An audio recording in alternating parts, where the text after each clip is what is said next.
My name's Lisa Grote, and I am the Zoning Hearing Officer for San Mateo County. And I want to welcome everyone today. This is our second remote Zoning Hearing Officer meeting. So thank you for your patience in advance as we work through some of the technicalities of doing a remote meeting. Our first item is to do the Pledge of Allegiance, and I'm going to ask Deb Robinson, our ZHO Secretary, to lead us in the pledge. The rest of us will be muted, but you will see us standing and taking the pledge. I pledge allegiance to the flag of the United States of America and to the republic for which it stands, one nation, under God, indivisible, with liberty and justice for all. Okay, and I hope that I am now unmuted. I want to thank Deb for leading us in the pledge.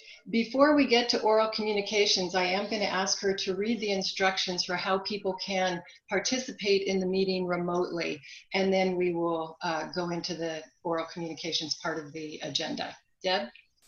For those attending the meeting on the Zoom video conference, we will use the raise hand feature in order to organize any public comments. During the general public comment period, and for each item on the regular agenda, I will ask those members of the public who wish to comment to click the raise hand feature to raise your hand to speak on that agenda item. For those joining by phone, please press *9 to indicate your desire to speak. Please note that members of the public must wait for my prompt in connection with each agenda item before using the raise hand function. For example, you cannot raise your hand at the beginning of the meeting for an agenda item that is later in the meeting. When you hear your name called, I will prompt you to unmute your account and inform you that you may begin speaking. Thank you for your patience as we embark on this journey together. Okay, thank you, Deb. So the first item, item on the agenda is oral communications. If there's anyone here on the Zoom meeting that would like to speak to an item that isn't listed on the agenda, now would be the time to bring that up.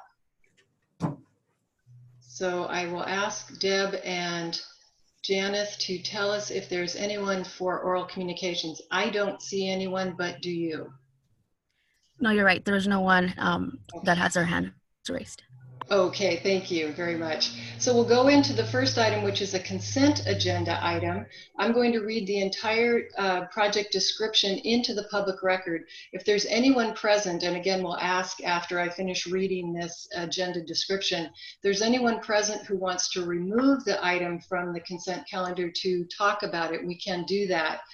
If there isn't anyone who wants to remove the item, then I will go ahead and approve it in accordance with the findings and conditions that were included in the staff report. If someone wants to appeal that approval, the appeal date would be September 3rd, 2020, and there is a $616.35 appeal fee for appealing. If there is no appeal by that September 3rd, 2020 date, then the approval would become final. So let me read that into the public record. Owner, Donald Beeson. Applicant, Crown Castle GT Company, LLC. File number, PLN 2009-00279. Location, 2801 Crocker Avenue in North Fair Oaks. The assessor's parcel number is 054-221-380. It's consideration of a use permit renewal and amendment to allow the continued operation of co-located wireless telecommunications facilities operated by Verizon, T-Mobile, and Sprint. The permit consolidates the 3 individually permitted wireless facilities into one use permit. The application was deemed complete on July 1st of 2020, and Lawrence Trong has been the project planner. Is there anyone present that wants to remove that item to discuss it? I'm not seeing anyone, but Janet and Deb, can you confirm that? That is correct. There are no hands raised. Great, thank you. So given that no one wants to remove it from the consent calendar, I will approve it, again, in accordance with the findings and conditions in the staff report. And again, the appeal date is September 3rd, 2020, but if there is no appeal, the approval is final.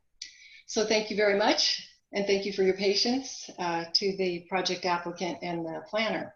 So we'll get into our second item, which is on the regular agenda, and I'll just read the brief overview here. Its owner, Stanford University. Applicant, Tom Hubbard, care of Web Ranch. File number, PLN 2000-00760. Location, 2720 Alpine Road in Portola Valley. And the APN is 074-480-370. And Summer Burleson has been the project planner. She is going to begin with an overview of the project and the staff recommendation. I will then ask the applicant if they have anything to add after Summer is completed, and then we will go into public comment. So thank you, and Summer.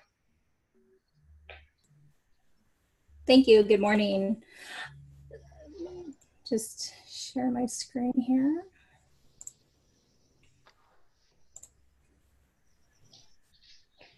Okay, can you see that? Yes, I can see that. Great. Okay, thank you.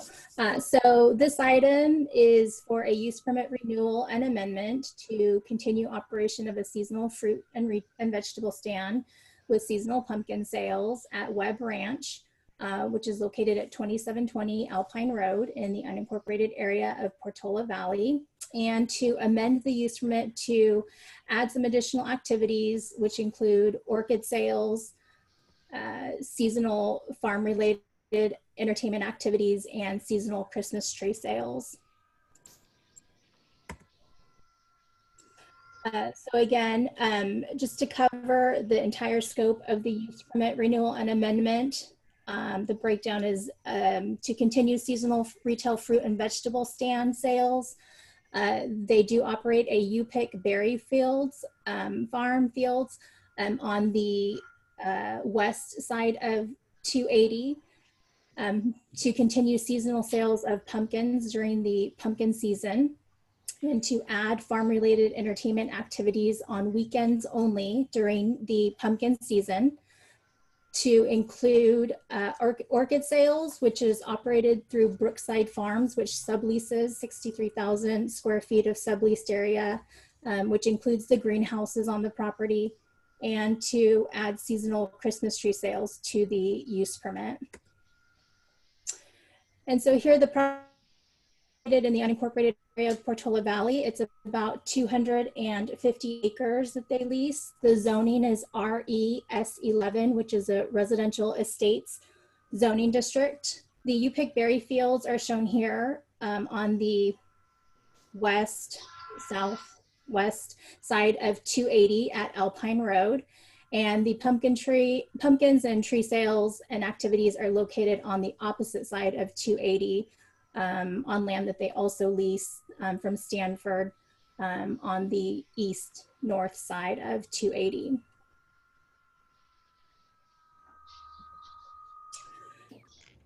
So the berry season for the field runs from June to July, and they operate daily from 8 a.m. to 1 p.m. And this is again on the, as you can see here, this is on the south or western side of 280. The orchid sales that are conducted by Brookside Farms, which is the 63,000 square feet of subleased area, which includes the greenhouses. This area is located on the north/east side of 280, and they operate year-round, Monday through Friday from 7:30 a.m. to 3:30 p.m. and on Saturdays from 10 a.m. to 5 p.m. The pumpkin season runs from, it starts the last Thursday in September for Webb Ranch and runs through October 31st. They operate pumpkin sales and a seasonal farm stand daily during this period of time, p.m. And on weekends, they also, as part of this use permit amendment, are proposing activities that include a corn maze, a hay ride, train ride, petting zoo, and food trucks. This is the layout that's proposed for this year, 2020, due to COVID. On a normal, I guess, post-COVID, if we hopefully one day see that day, the operation would include, on weekends, the activities would include bounce houses. But otherwise, in regards to their season, I just want to point out that for the pumpkin season, the staff report identified October 1st as the start date.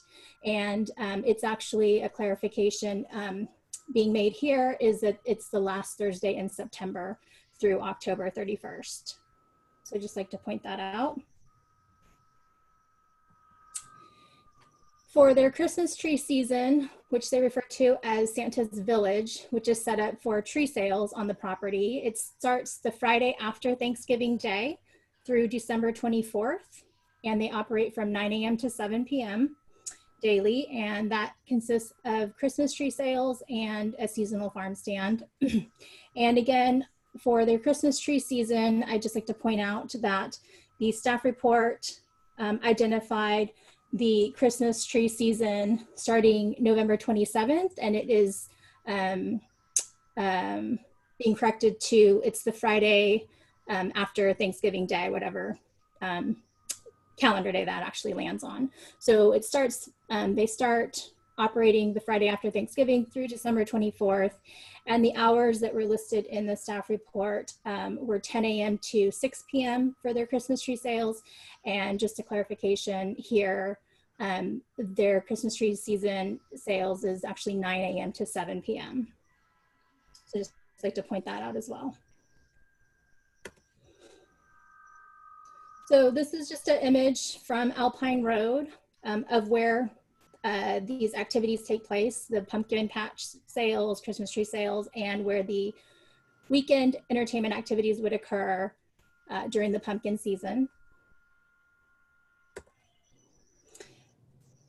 The applicant does have a traffic control plan that they implement through the pumpkin season, which is their high visitor season. They have employed in the past and will continue to do so per conditions, CHP staff to help manage traffic related to their pumpkin season, and have also, as of last year in 2019, and they'll continue to do this annually as well, need to obtain a Public Works traffic control permit from our County Public Works Department. And those both employing CHP and obtaining the traffic control plan approval from the County Public Works are conditions of approval being recommended. So in terms of traffic control for the pumpkin season, there is a left turn in lane that exists on Alpine when you're coming from 280 to the pumpkin site. And then they monitor and manage so that vehicles leaving the patch and the parking lot are only allowed to make right turns out with the flow of traffic heading towards 280 versus having traffic cut across lanes to head eastbound. And they do employ cones and signage, and they have staff on their own team that also, in addition to CHP staff, that helps monitor the internal flows of parking, as well as the entry and exit.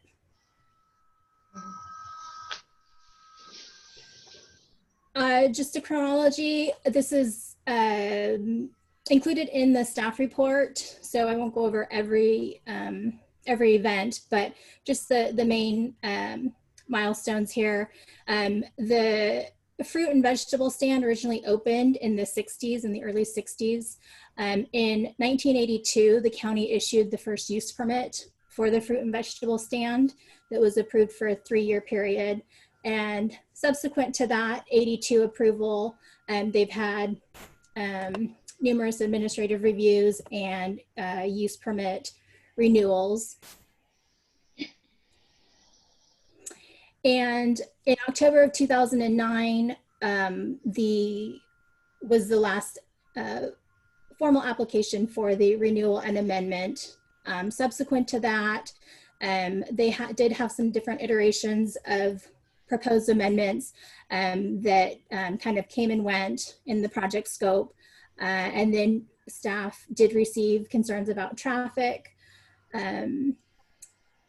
as early as 2017 related to the ranch activities. And so the past few years, we have been monitoring traffic during those seasons to identify the concerns and help figure out what sort of conditions may be necessary in order to help those concerns of traffic and pedestrian safety along Alpine. And as I mentioned before, they have employed CHP staff in the past through agreements and will continue to do so. And last year they did obtain a traffic control permit from Public Works and will continue to do that as well. And so here we are today with the zoning hearing officer hearing for this project. So staff has reviewed the project in relation to the regulations. With regards to the general plan, the property is designated institutional open space.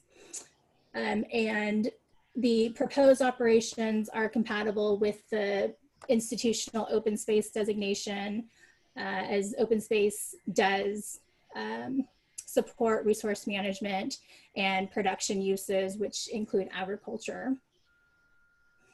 Additionally, the project conforms with policy 9.28 and 9.30 of the general plan, which are policies that seek to encourage agriculture on open space lands and land that currently supports agricultural operations, which is this property. They have been doing agriculture on the property for many years, since as early as I believe the 20s was when Webb Ranch was initially established for farming operations. And so the operation that they continue and under this application proposed to make some modifications to the operation does support longstanding agriculture on the property. The additional entertainment activities are typical to what we see on farm properties in other areas of the county that are really intended to kind of supplement and support agriculture on the property and make it viable. With regards to the zoning regulations, the property is zoned RES11. As I mentioned previously, this is a residential estates district, and the residential estates district does allow for crop and tree farming and truck gardening, which is what their original use permit, I believe was back in the 80s, was based on. And since then, our zoning regulations does allow for properties that have use permits to seek amendments when modifications are made to the originally approved scope of work, which is what the applicant is proposing here. The project is categorically exempt from the California Environmental Quality Act guidelines pursuant to section 15301 and 15304, class 1, for continued facilities and minor temporary uses of land having negligible permanent impacts on the environment, as these operations are seasonal. So public comments were received since the publication of the staff report last week. And so I'd just like to take a few minutes to go through those comments and try to highlight the issues that were raised. First is related to traffic. So visitors, the concerns are that visitors neglect to use on-site parking, and so they park along both sides of Alpine Road. And there was also a video that was provided from the person who commented, showing past parking situations along Alpine Road. I do believe that that video, actually, after looking at it again, I think it was actually dated October 14th of 2018. But we do know, oh, is my screen? Sorry. I can still see the screen. Yeah. Okay.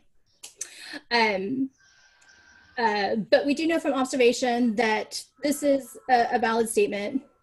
People do park along Alpine. Alpine Road is actually on the majority of both sides of Alpine. It is not signed for no parking. It is public parking. It is public right-of-way area. And people, in addition, use it for many of the trails around that area as well, as there's not a lot of parking for trail use in that area. So one of the suggestions was the need for no parking designation along Alpine Road. And there is a short distance of Alpine Road that does have no parking signs that the county has are directly across the street from Web Ranch, but it is a very short distance. It doesn't extend too far down Alpine Road. However, the property does supply parking. So they have this lower lot, which is gravelled at the front of the property that can accommodate approximately 50 vehicles. And then they also have the main lot, which is in the upper field, that can actually accommodate up to 450 vehicles. So they do have parking that they utilize on the property, and those areas are shown here. And there is a connecting access way from when you enter the property to get to that rear, and they do have it set up annually so that you have incoming traffic flowing one direction and outgoing traffic a different direction, so that there's not conflicts with people coming and going. They also have staff on both the top side, on both sides of the connecting driveway from the lower lot to the upper lot to help monitor traffic inflow and outflow. As I mentioned, they also have their traffic control plan, which has been approved in the past year from Public Works, and we'll need to obtain that permit again for this year and for subsequent years, which helps direct traffic entering and exiting the property. As I mentioned, parking along this segment of Alpine is designated no parking on the opposite side. However, it is a short distance, and there are some other trails further east that people do park along Alpine as well, and in some lots. So the county is aware of the general concern of traffic along Alpine Road, which has been a concern for many years, not just related to Web Ranch, but in general as a major corridor. And it actually, we did a Alpine Road corridor study in 2017 through the Public Works Department to study what sort of improvements are needed for vehicles, pedestrians, bicyclists along this entire corridor beyond what's shown here on the screen. And recommendations came out of that study, and the county is waiting for funding and collaboration with Caltrans because of the 280 interchange nearby in order to make any further improvements or make any further investments in this stretch of Alpine Road and the corridor overall in general. But staff did talk to them about Web Ranch specifically, and any opportunities for no parking designations or a no parking program being installed. And the reality is that given, Web Ranch is seasonal and temporary, the opportunity to do temporary signage along Alpine to prohibit parking for Web Ranch visitors specifically does not fare out to be an effective solution, solely because there's some difficulties in managing and enforcing it.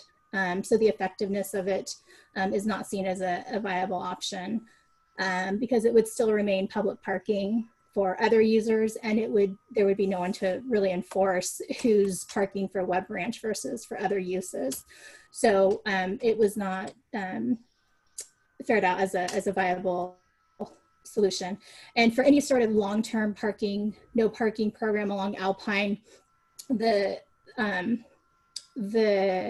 obstacle from the county side is that because of that corridor study that was done and the potential for actually some very significant changes at the 280 Alpine interchange that would affect this whole entire length of Alpine Road that fronts Web Ranch and beyond, that there isn't much county desire to implement any programs that would be affected and probably not viable, not a viable long-term solution.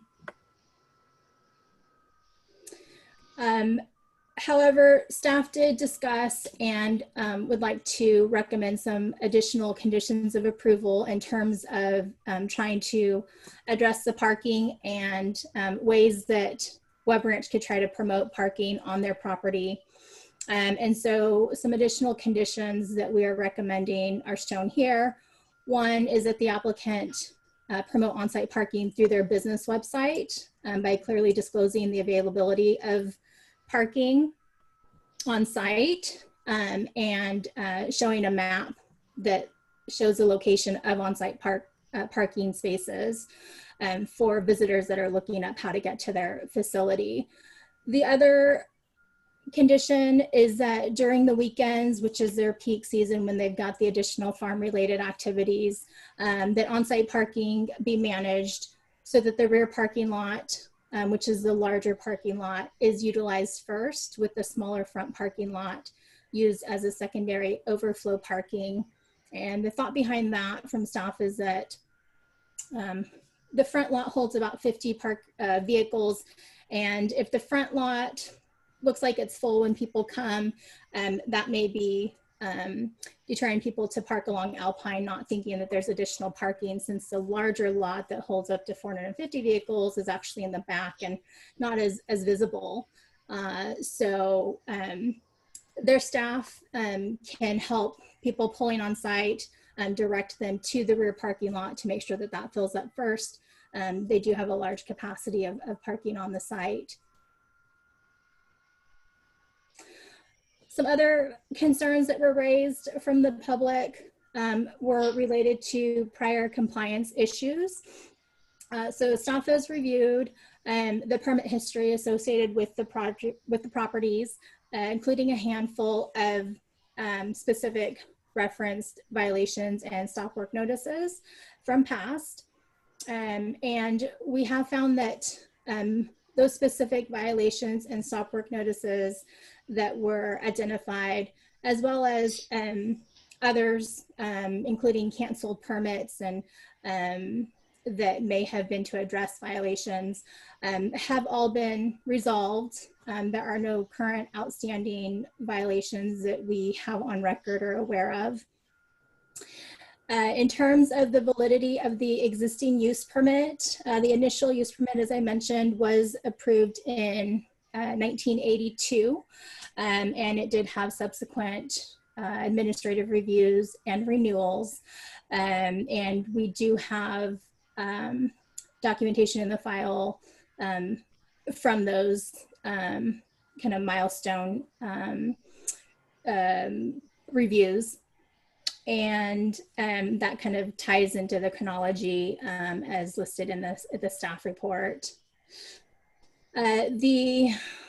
There was a comment about the project's description being overly broad. And I think the most I can offer to that is just that the staff report does include a table. I believe it's table 1 for the kind of schedule of activities. And so that does break down what this use permit is intending to cover with the modifications to some of the start dates and times that I mentioned today in this presentation. There was a concern about the inclusion of a building permit for 2 500-gallon gas tanks, not being included as part of this use permit. And there is a current building permit that is in review through our department for the scope of work to add 2 500-gallon gas tanks. Those tanks are associated with the farm operation itself and not with associated to the seasonal events that are covered under this use permit for consideration. So staff does feel that that is, does view that as a separate scope and permit request for just their normal daily farming operations. And so that is why that scope is not part of this use permit, which is intended to cover their seasonal activities and operations for the public. There was a concern about administrative reviews moving forward and the requirement that an administrative review, the first administrative review, should be within 1 year. And condition number 3 in the staff reports, attachment A, does include the administrative review starting 1 year from now, assuming if the project is approved today, that would be October of 2021. So that is covered already in condition of approval number 3. However, we do offer the following modified language to be added.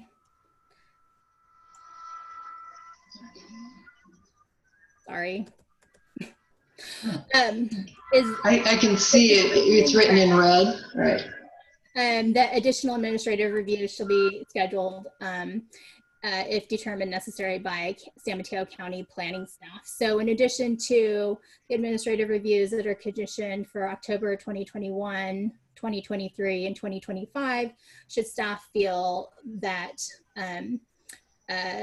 something is raised or a concern is identified in between those periods, that we do have the opportunity to do additional administrative reviews at our discretion and as needed.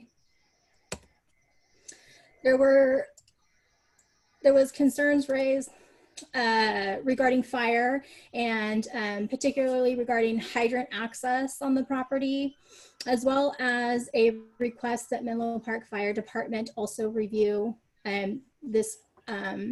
the conditions in this staff report, given that they are a first responder to the location.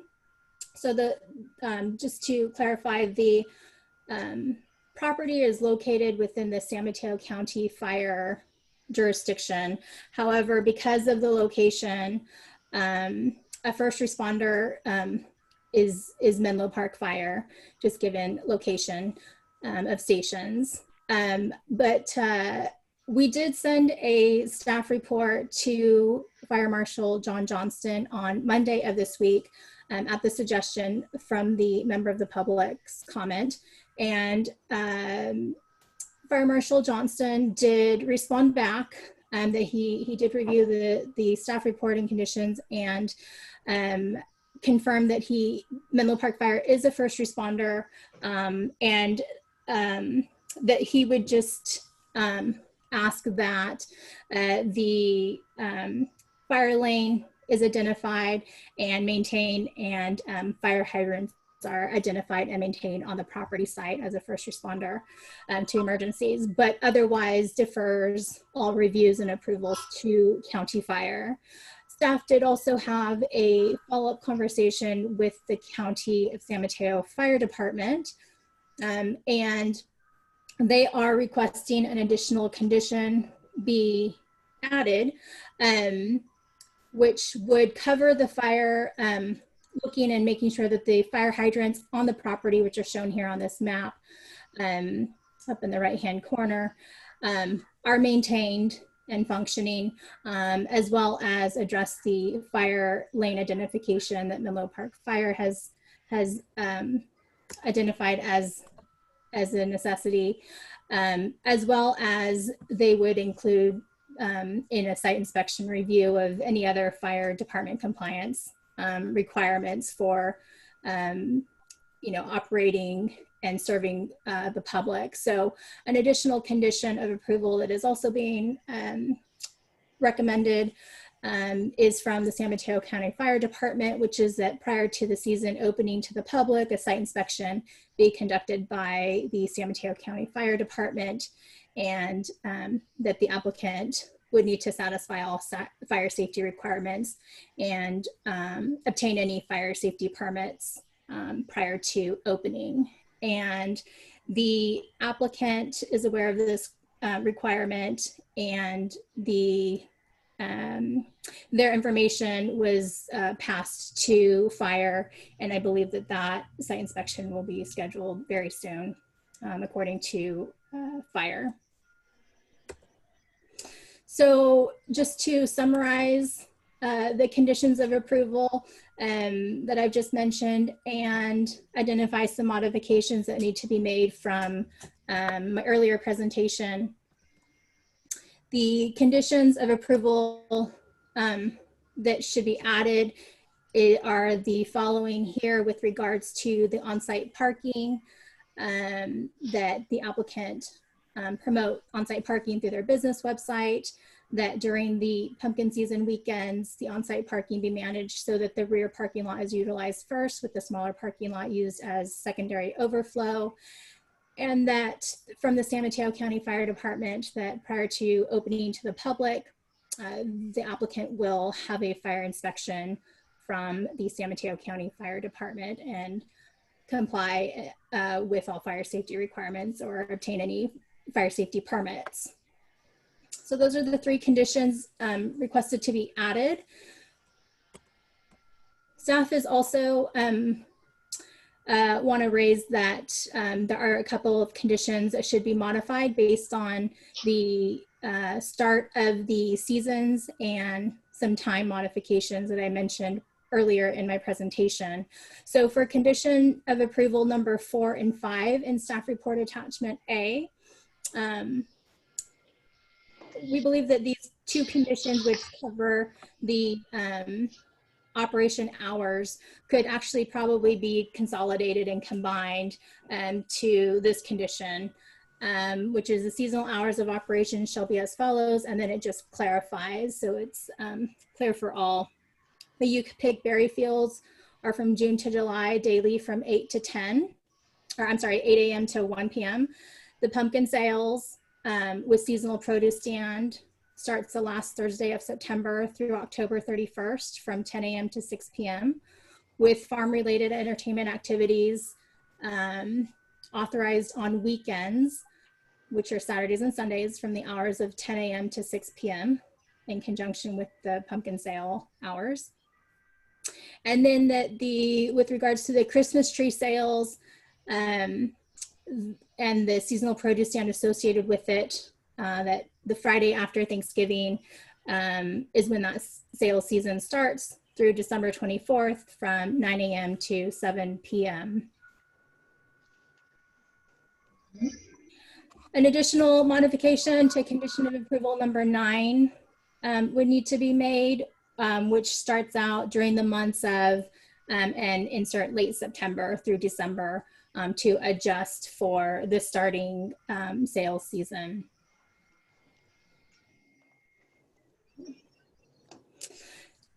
And so in order to approve the use permit renewal and amendment that's up for consideration today, the use permit finding that needs to be made is that the establishment, maintenance, nor conducting of the use will not, under the circumstances of the particular case, be detrimental to the public welfare or injurious to property or improvements in the neighborhood.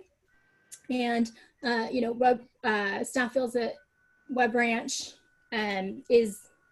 their facility is compatible with the surrounding more rural character of the area, and it does serve, the proposed project does serve to supplement and support existing and longstanding agricultural use of the property, which is consistent with the general plan. And staff believes it's subject to the conditions of approval, including the ones that have been mentioned to be added and modified through this presentation, that those conditions will help to minimize any impacts to the surrounding area, including traffic impacts. And so with that, staff is recommending that the zoning hearing officer approve the use permit renewal and amendment PLN 2000-00760 by adopting the findings and conditions of approval in attachment A of the staff report with the added and modified conditions that I've mentioned throughout this presentation. So that concludes staff's presentation, and I am available for any questions. Okay, thank you very much, Summer. That was a very thorough report. In your presentation, you had also mentioned an amendment to condition number 3, which would add, if needed, additional administrative reviews. And I didn't see it in your summary, but it was in your the bulk Yes. of or the body of your report.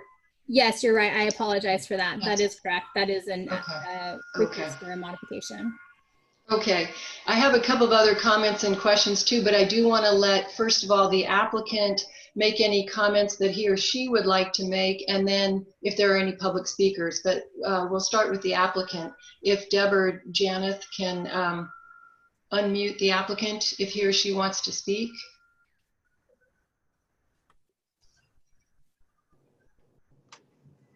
Morning. Can you hear us?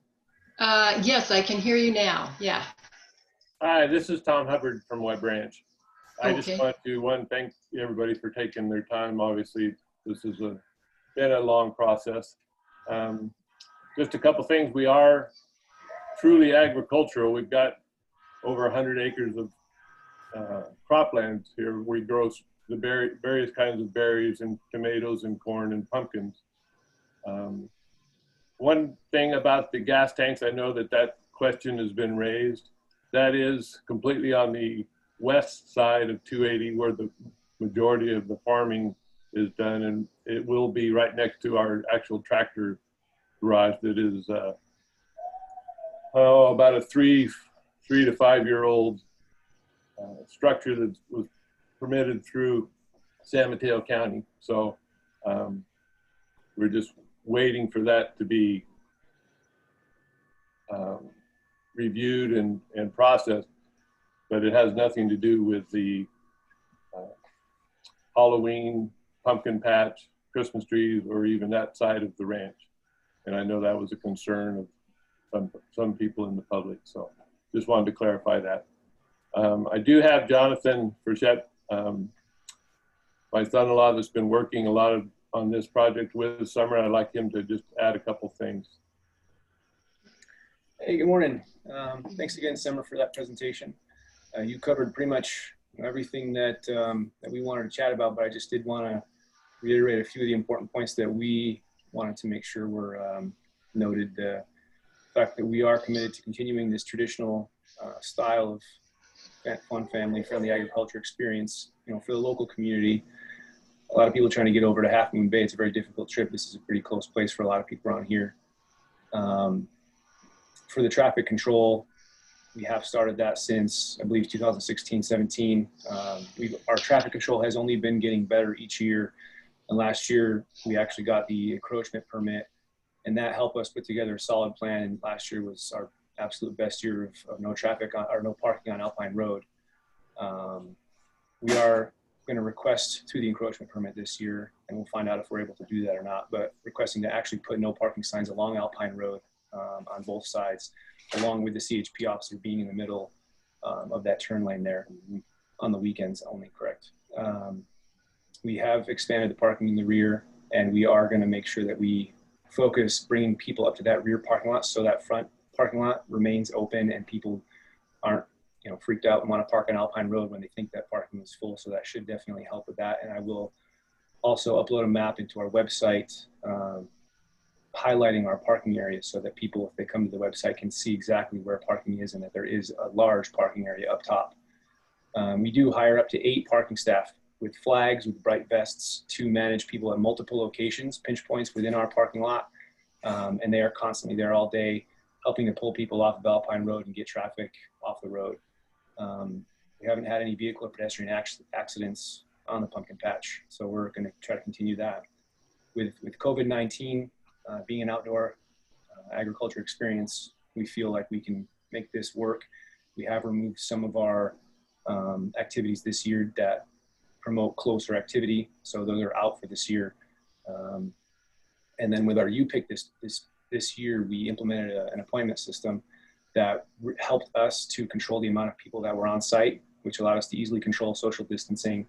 And through requiring masks and having sanitizing stations and social distancing, we're really going to be able to be up to date with COVID stuff.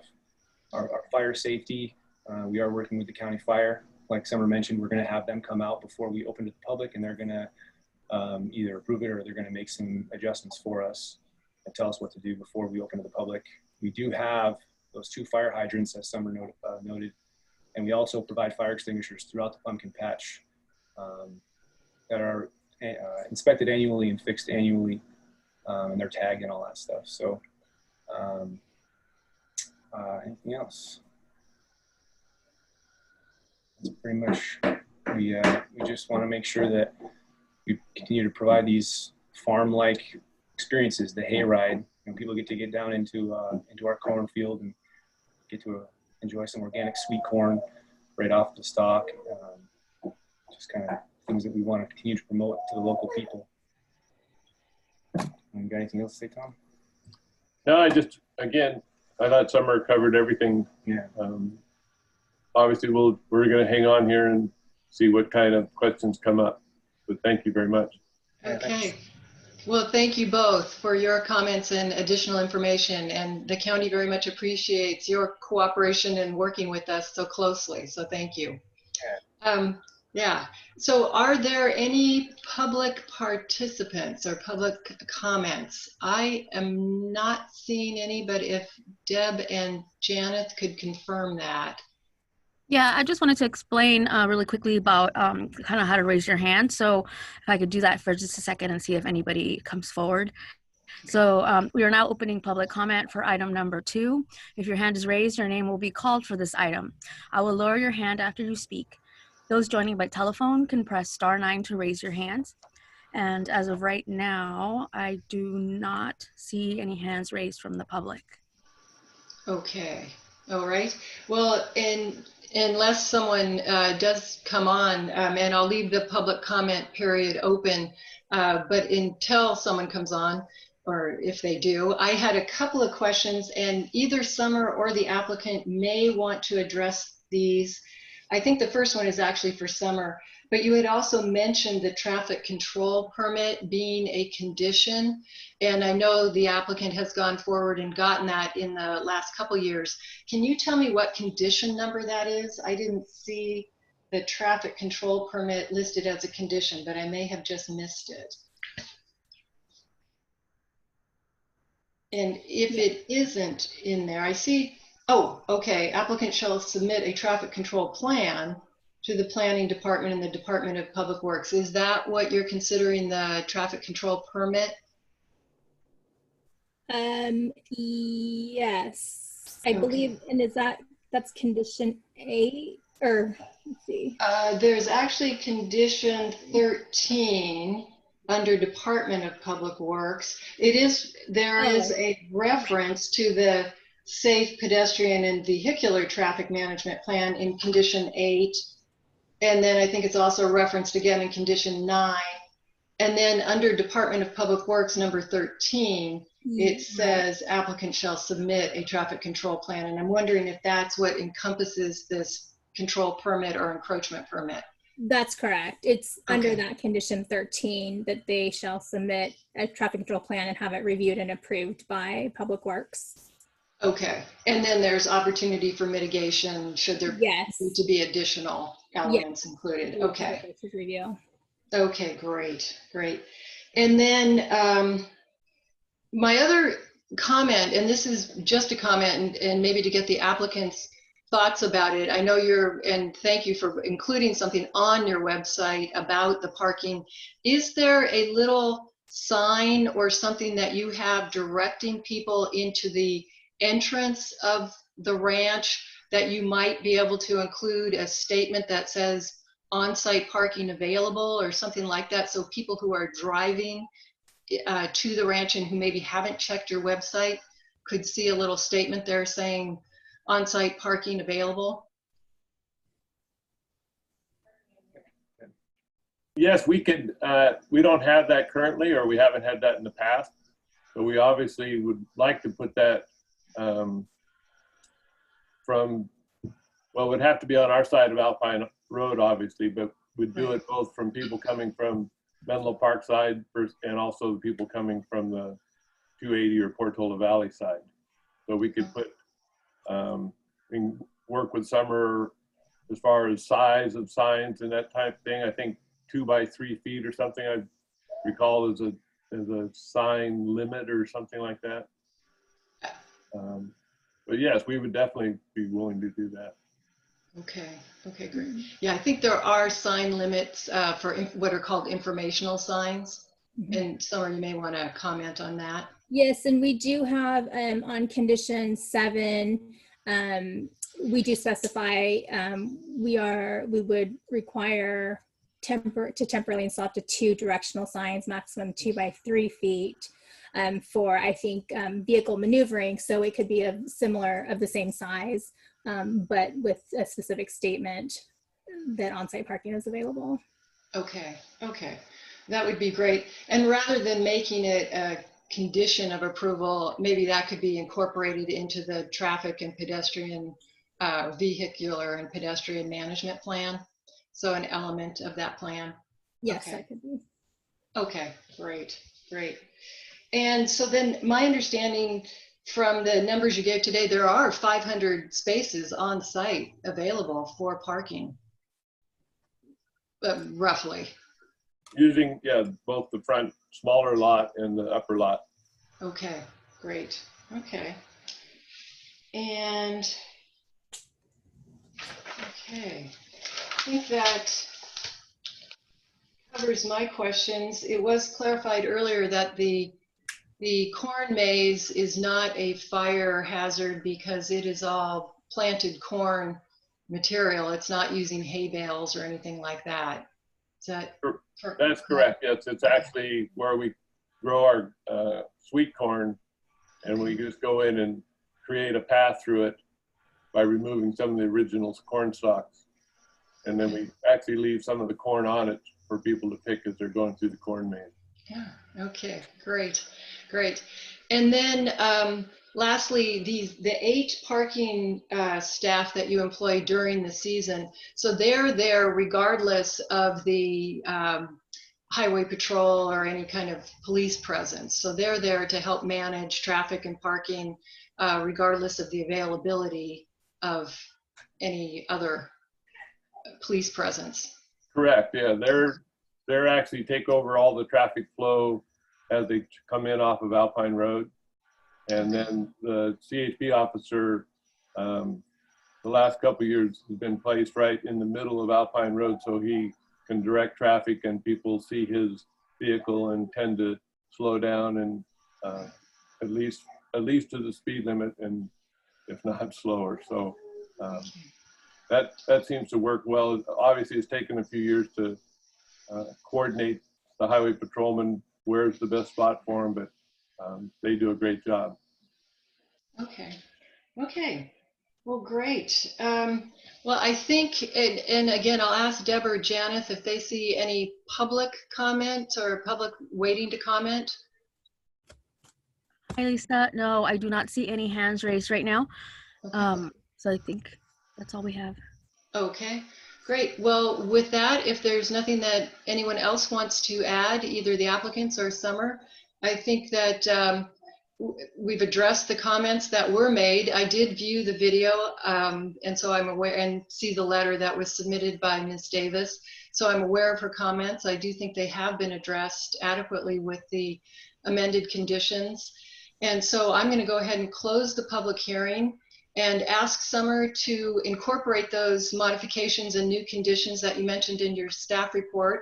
And we will get that letter of approval issued either this afternoon or tomorrow, but it will be coming shortly. And there, again, I did want to remind people there is an appeal period that expires on September 3rd of 2020.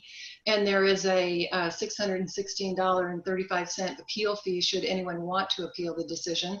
But if no one does, then the approval becomes final and you continue to develop the other elements that are required in your conditions of approval. So if there are no questions, I'll go ahead and close the public hearing. And thank everybody, especially the applicants and Summer for the hard work that I know it went to get to this point. So thank you very much. Well, thank you. All righty. Yeah, thank you. Thank you, Summer. Okay, with that, we will go to our third and last item on the agenda. It's owner Robert and Emily Chen. The applicant is Samuel Sinat. The file number is PLN 2019-00358. The location is 21 Athlone Way in North Fair Oaks. And the APN is 060-123-540. And Summer has been the project manager. So Summer will start with an overview and recommendation. Yes, thank you. So this item 3 is for the consideration of a non-conforming use permit to enlarge a non-conforming single-family residence, which includes waiving the requirement for a second covered parking space at 21 Athlone Way in the unincorporated area of North Fair Oaks.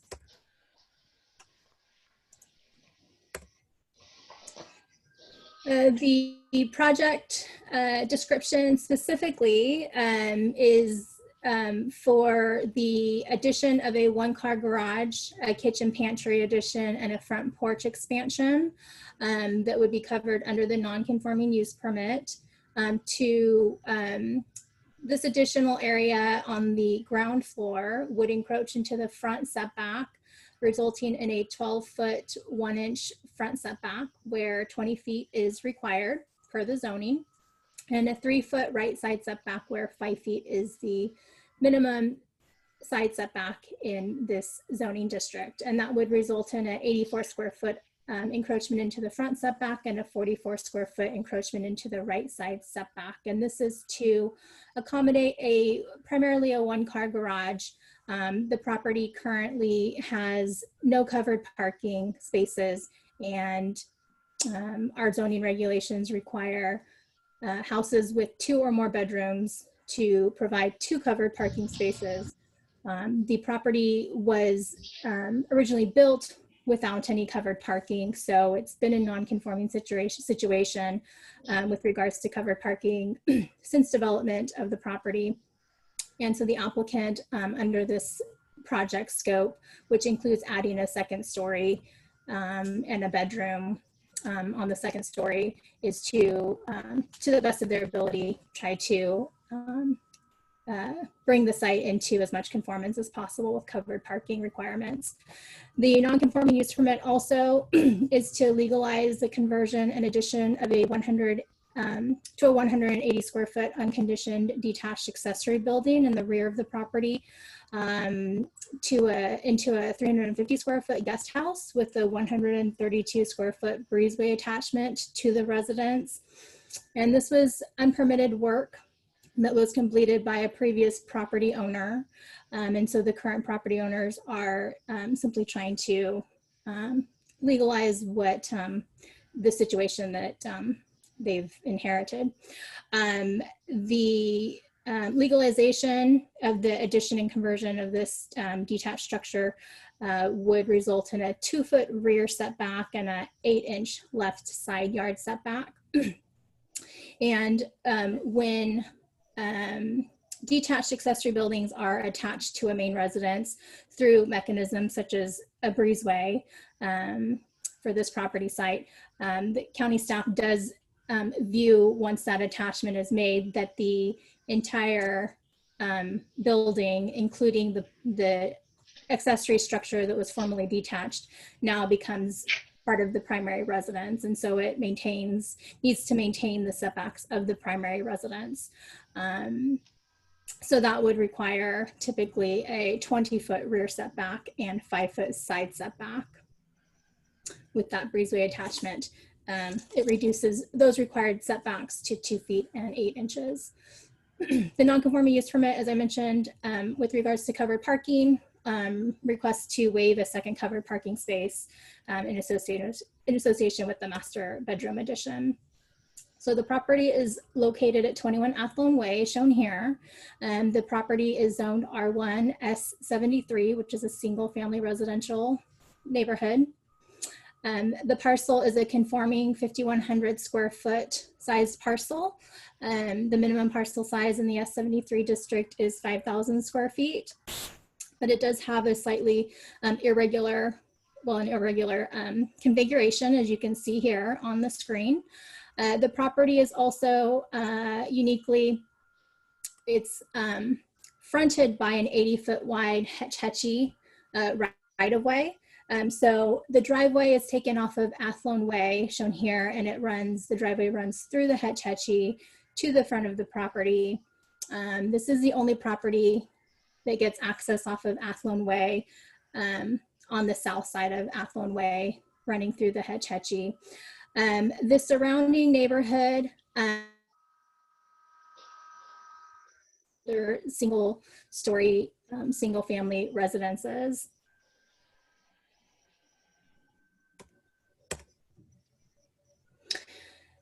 So again, this is just a plan view of the parcel. As you can see, it's irregular shape, and Athlone Way with the driveway running through the Hetch-Hetchy. Now the applicant does have a permit through SFPUC for the access that's existing through the Hetch-Hetchy. So they do maintain a permit for that. So the project scope, just to break it down through visual aids here, is to add on the first floor, to add to the right side and to the front. And again, because of the irregular shaped parcel, where you would normally expect a property line on the right side to come straight down and cut across at a 90-degree angle across the front. This property is irregularly shaped, and so the property line that's shown here in the dashed is the front property line, parallel to the front of the property. And then on the right side here, it's a 5-foot required setback, is what the zoning requires. There is the proposal to expand this area of the existing house, which is outlined in green, out 2 feet. So it would result in a 3-foot side setback on this side. And then in order to create a 1-car garage, which this is really the only location at the front right corner that they could fit or somewhat fit try to fit a 1-car garage to bring the site into as much conformance as possible. There isn't really room on the site for a second covered parking space, and that is part of the request for under the non-conforming use permit to waive that second covered parking space. They do have parking in the front, uncovered parking, as well as on the side that is uncovered. So they do have other parking options on the property, just not covered. In terms of the rear additions that are being legalized, the guest house is shown here. It's got a 2-foot rear setback and an approximately 8-inch left side setback, and then the breezeway that was attached. So this work in the back was, as I mentioned before, done by previous property owners, unfortunately without permits. It is what's existing now. The guest house does include a full bathroom. Our original records showed that there was a 12 by 15 rustic room in the back with no bathroom or heat. And currently it's a 15 by 24 room with the full bathroom, and then the breezeway attachment that was done by previous property owners here that is being requested to be legalized. As I mentioned, you can kind of better see the one-car garage that they're trying to fit onto the property. And this is in conjunction with a second-story addition that they are proposing to add a new master bedroom, which would require, the addition of bedrooms would require the applicant to bring the property into conformance with current parking standards, which is 2 covered parking spaces. The addition has been designed so that it is inset or recessed from the first floor, so that it will comply with setback requirements. It also complies with height and lot cover and floor area requirements for the district. So the second floor will comply. It's just that first floor that they're trying to work with existing conditions. So just some elevations. The total height proposed is about it's about, I think, 27.5 approximately feet in height. The maximum height limit in the district is 28, so they will comply with the height limit. And as you can see from the front and rear elevations, their second story is popped in so that they their new square footage, their new second story will comply with the setbacks. And some side elevations, and you can see the 2-story proposed, and then the existing breezeway and 1-story guest house, which is approximately 14 feet in, I think 14 or 15 feet in height in the rear. So staff has reviewed the project for conformance with the general plan policies. Policy 4.36, which is the urban area design concept, seeks to maintain and improve on the appearance of the visual character of development in an area, and to ensure that development contributes to the orderly and harmonious nature of its locality. And so these images show the actual existing house and the driveway running through the hedging. Screen the property. The surrounding areas, as I mentioned, they are the only property on the south side of Athlone, but across on the north side of Athlone Way, here's some images of the existing single-story older homes, and then also on both sides, on 14th Avenue, which abuts one side of them, and then on San Benito Avenue is the images on the left side that abuts the other side of this project property. The project does involve, remodel and additions to the existing residence to continue its useful life, and the design and materials, which will include stucco and board and batten siding, are consistent or compatible with what is seen in the surrounding residential neighborhood. Specifically with regards to the regulation conformance, this table was also included in the staff report, but as you can see here highlighted, the exceptions being requested under the non-conforming use permit, which are the front and side setbacks, as well as the rear and covered parking requirements.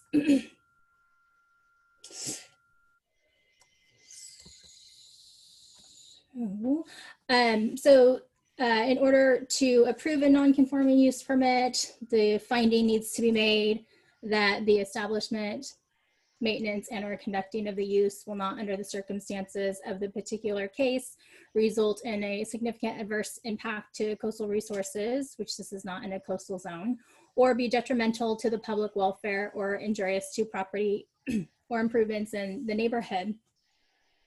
So as staff has mentioned, the project scope does seek to utilize, the property for single family residential use, which is the zoning designation for the property and the neighborhood. It does propose a design and materials that are consistent with the surrounding single family residential neighborhood. The second floor has been recessed to comply with the current zoning standards. The breezeway and the guest house that are being legalized or proposed for legalization are 1-story, approximately 14 or 15 feet in height, and changes are not proposed to that. The property, as I mentioned, and we saw in previous slides, is irregularly configured. And so due to that, in terms of parking, we feel that the applicant is making, best reasonable efforts to try to comply with the current parking requirements of 2 parking spaces, given existing development and the configuration of the parcel, and so feels that they have done their best to comply with parking requirements. And so the project does fall under a categorical exemption from the California Environmental Quality Act guidelines pursuant to section 15301, class 1, for the residential addition that's less than 10,000 square feet, and that's in an urbanized area that's zoned for residential, where all public services are available.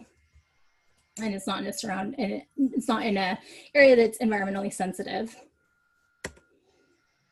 So staff did receive just yesterday afternoon communication from Menlo Park Fire Department, and they did request that an additional condition be added to the proposal, given the limited access around the property and, from property lines, given the reduced setbacks.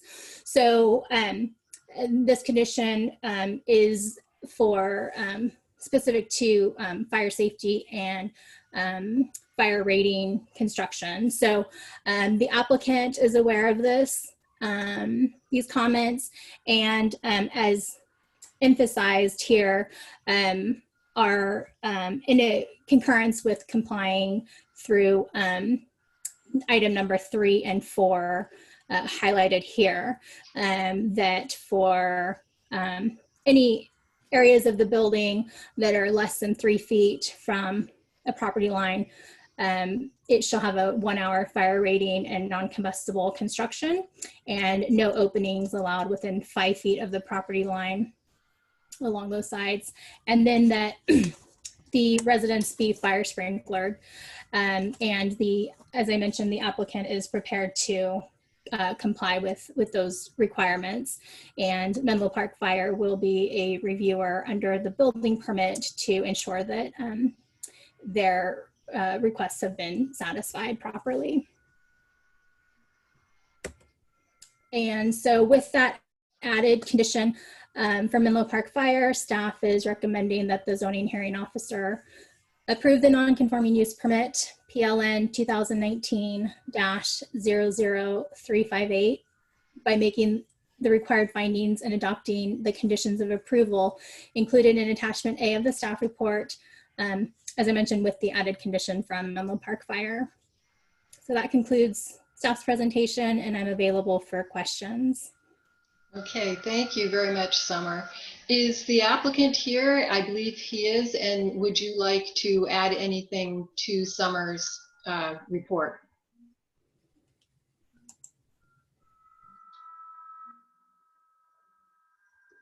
If Deb or Janet may want to. I just unmuted it. Okay, great. Thanks. Good morning. This is Sam Sinnott. I'm the applicant. Can you hear me? Yes, I can. Thank you very Great. much. Great. Yeah. Well, hey, well, good morning, Lisa, and I want to thank you very much, Summer, for this really thorough staff report, especially since it recommends approval. I just wanted to give a couple of quick points and clarifications. One is that, as Summer mentioned, the property configuration is really unusual. It's kind of trapezoidal, and it made it real difficult for us to get that one-car parking place in. We tried. We wanted to get it in, but because it's sort of receding to the side there, it's a funny shape. We just couldn't get it in, and we had to encroach into that front setback. I know most of the parcels around there are rectangular. Unfortunately, we're not. The other point I wanted to make was that the house, as it states in the staff report, was built in 1939, and at the time, I believe they built it to a different setback. And you can see on the site plan where the fences are, and it actually was built to a 5-foot setback, but I guess the surveys were wrong at the time in 1939, and so we didn't discover that it was so close to the actual property line until we resurveyed it and discovered that it's less than 3 feet, the existing house on the south west side there, and then closer in the rear too, next to the this accessory structure, the guest house. So that was another problem. We didn't aggravate that, but that did create the problem with, first of all, encroaching into the setback, but also with the fire department. So I just wanted to point that out. There are kind of two existing conditions that made it difficult for us to comply. A final point I want to mention is that I didn't do a real thorough permit history check, but the Chens did supply me with an interdepartmental memo from planning dating back to 1988, where they, at least at a planning level, appeared to approve the breezeway connection, the overhead breezeway connection. And I don't know if they ever actually got a building permit. That's a breezeway connection between the house and this guest cottage in back. The only reason I mention it is that does create this setback nonconformity, because it makes the guest cottage part of the main house. Right. So, well, back in '88, it got a positive review in this memo, and I'm not sure that correspondence. I'm not sure that Summer has a copy of it. I could send it to her if she wants. I certainly don't want to interfere with your approval process on this, because this cleans it all up and makes it all legal. But just wanted to. This was the previous owner back in 1988 that apparently went through some kind of a planning process. Okay. So that's all I have to say. With that, we definitely agree with all the requirements by Menlo Park Fire for the 1-hour rating and the no openings into the wind on that side, and the fire sprinklers. The house is already stucco, so it's not going to be hard to make it 1-hour construction on that one side. Okay. And then also the detached accessory structure, which is so close to the property line, again, was built based on the old understanding of the property lines. And this, again, predated these owners. It was the earlier owner. That's all I have. Okay, well, thank you very much for your comments. And I have just a couple of comments or questions actually for Summer, because my understanding of the application is that this really does improve the situation in terms of parking. There's now one covered parking space where there would be one covered parking space where there hasn't been any. Plus, it looks like there's space, as shown on the site plan, kind of off to the, I guess it's the right of the new garage, and there would be a space in the driveway as well, I'm assuming, even though that's tandem, but so it's improving that. Yeah, okay. So it's improving the on-site parking availability. Yes. Okay. And then what is happening on the right side of the proposed new one-car garage on the neighbor's side? Is that their rear yard or is that their side yard? It's a little hard to tell.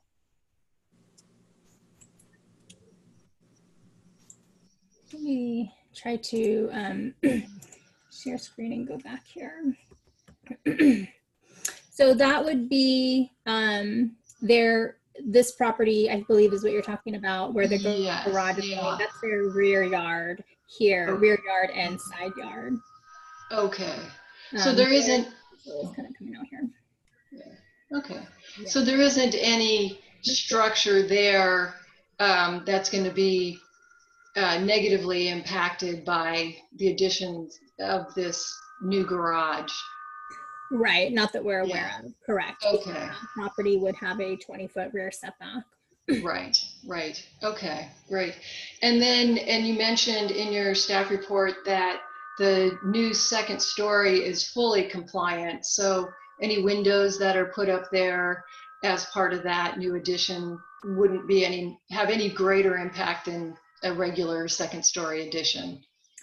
That's correct. The minimum second story side setbacks would be 5 feet minimum required, and their proposal is 9 feet and 13 feet. So they are recessing the second story in.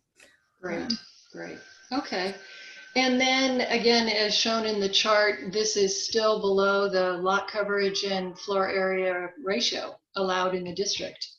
Yes, right? that is correct. Okay. Okay.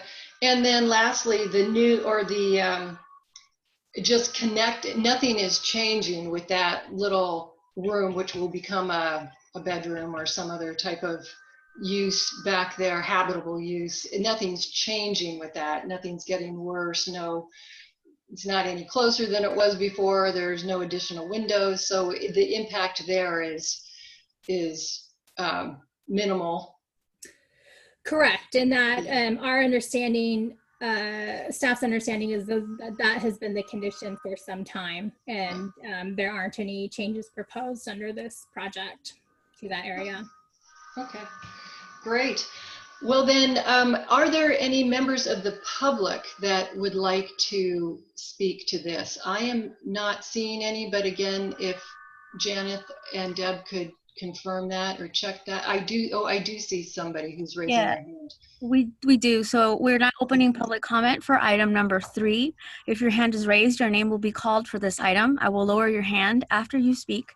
Then by those joining by telephone, you can press *9 to raise and unraise your hand. I do see one hand raised by Katie Wang. Katie, please accept this request. Unmute your microphone and begin speaking. Katie? Hello, can you hear us? Yes. Yes, I can hear you. Yeah, thank you. Hi, this is actually Katie Wing and her husband. We just had a question about the setbacks on the left side. The 0 foot to 8 inch setbacks, it seems really close to the property line. We saw that there is a plan, at least from the Menlo Park Fire Department, to have, I guess, stricter regulations to make sure that it's safe and doesn't, if there is a fire, that it limits the damage or whatever to the adjacent property owners.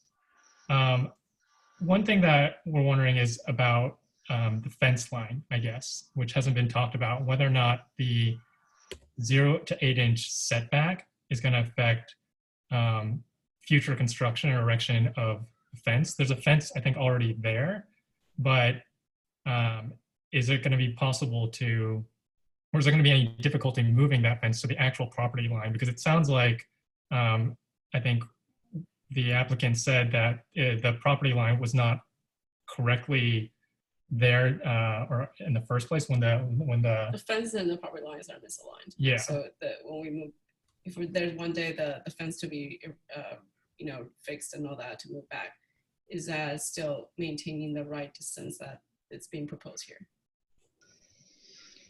Okay, Summer, maybe you could show the site plan which shows that left side of the property. Yeah, thanks. Yes, and I also have a copy of the survey. I'm trying to get up here. Okay, so this is wasn't shown in the presentation. It is part of the staff report, but this is the survey. So on this side here, hopefully you can see the solid line is the property line, and what Sam, the applicant, was mentioning before, and what's being raised now is I believe this fence line, which is the the line with the squares in it Right. is what the actual fence line is, as identified here.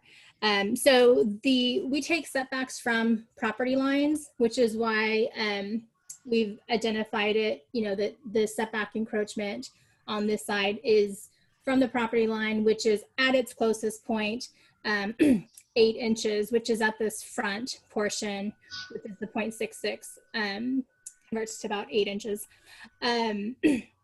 And then at the rear portion of the building, it's surveyed at about a little over 1.15, I guess.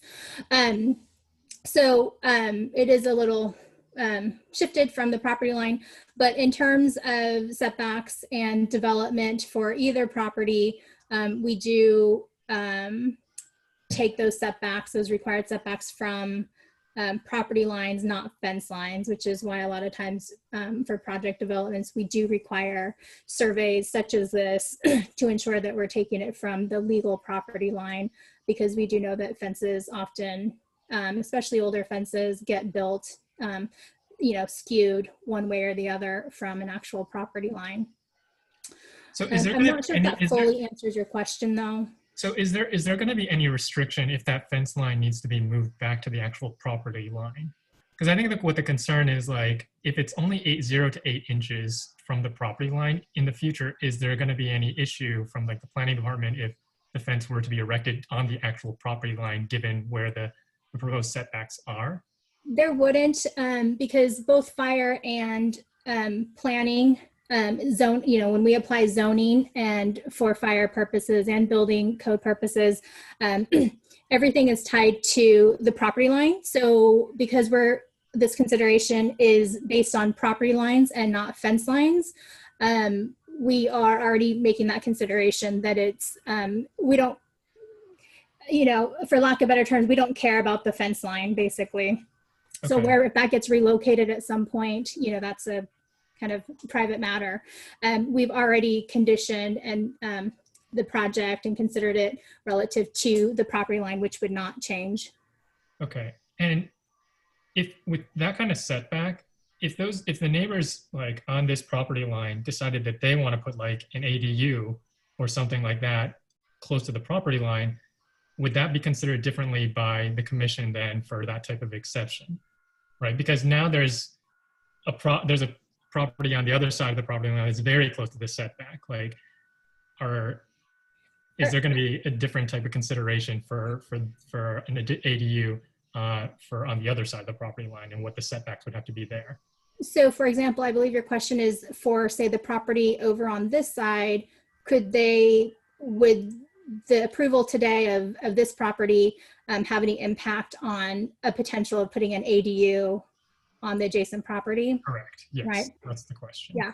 Again, the requirements are all of the requirements that are applied through planning and building and fire are from property lines. So because for example, fire is already providing some stricter conditions because of the situation along this property line and being only 8 inches, that's already since that's already kind of accounted for, it shouldn't have any bearing then on the next door property doing something in compliance with with ADU regulations at a future date. Of course, if that property also needed to encroach into a setback at some point, there would be stricter requirements probably put on it from fire, similar to what we're seeing for this project, and a discretionary permit process as this project is going through. Okay. And one last question. You're saying there's no openings on the left side, right? And is that talking about windows or doors? I believe that's both. Okay. There's it would be both that would be required. So it would be required that they close any or fill in any windows or doors or understood, along those sides that are encroaching. Okay, thank you. Mm-hmm. Sure. Okay. Are there any other comments either from the Wangs or anyone else who would like to make a comment? Hi, Lisa. I don't see any hands raised anymore for this item. So I don't know if you want to give folks a few seconds to Yeah. see if they. Yes, thank you, Janet. Yes, if there is anyone else who would like to comment, if you would raise your hand, or I think you can call in as well, so we can take those comments. And I do want to just check in with the Wangs to make sure that their questions were answered and if they have any other additional concerns. No, I think our questions were answered. Yeah. Okay. Thank you. Okay, great. Thank you. Okay. Okay, then in the absence of any other comments, does the applicant have anything that he would like to add? No, I think you guys have covered it very thoroughly. Okay, okay, with that then, I will close the public hearing and issue an approval with the additional conditions that Summer indicated came from Menlo Park Fire. And there will be findings and conditions included in the letter of approval. And I will ask Summer to include those new conditions in a revised letter. And then that letter will come out either this afternoon or tomorrow morning. But there is an appeal period. It's a 10 working day appeal period. That date would be September 3rd, 2020. And there is a $616.35 appeal fee should anyone want to appeal the decision. If there isn't an appeal, then the approval becomes final. So I want to thank everybody. The hearing for August 20th, 2020 is concluded as of this point. Thank you all. Thank you. Thank you. Thank you.